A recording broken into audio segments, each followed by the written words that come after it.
Judy was born in 1944. Her father was stationed as an army doctor. Shortly after the Second World War had ended, the family had moved to Canada so that her father could attend university in the hopes of advancing his medical career.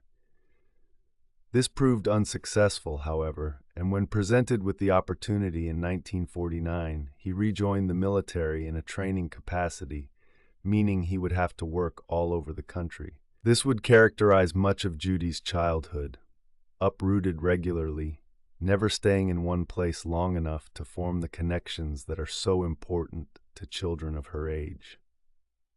By all accounts, Judy was an incredibly bright child who loved books and aspired early on to become a nurse.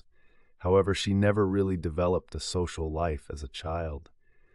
Her parents actively discouraged her from making friends, possibly trying to protect her from the feelings of loss she would have to endure, all too often, with their itinerant lifestyle. Judy found even less companionship in her parents.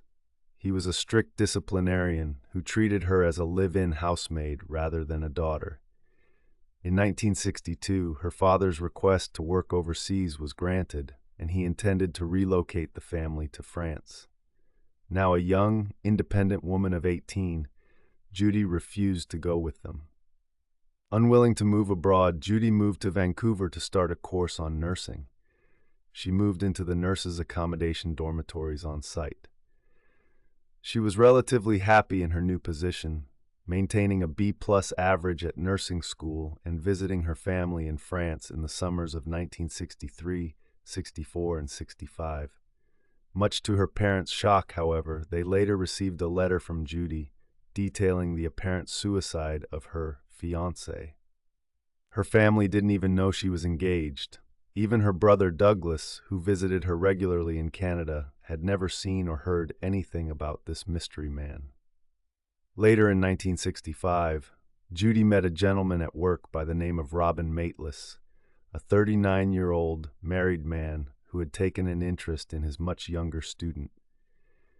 He began to tutor Judy, and the two quickly developed an intimate relationship.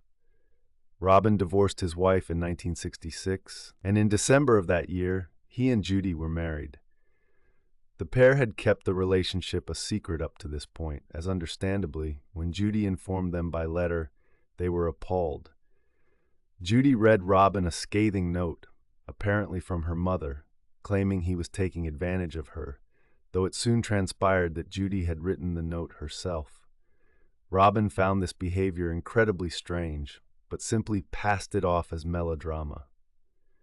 Over the years, Judy became more insular, screaming at Robin to leave her alone, even confiding to friends that he abused her.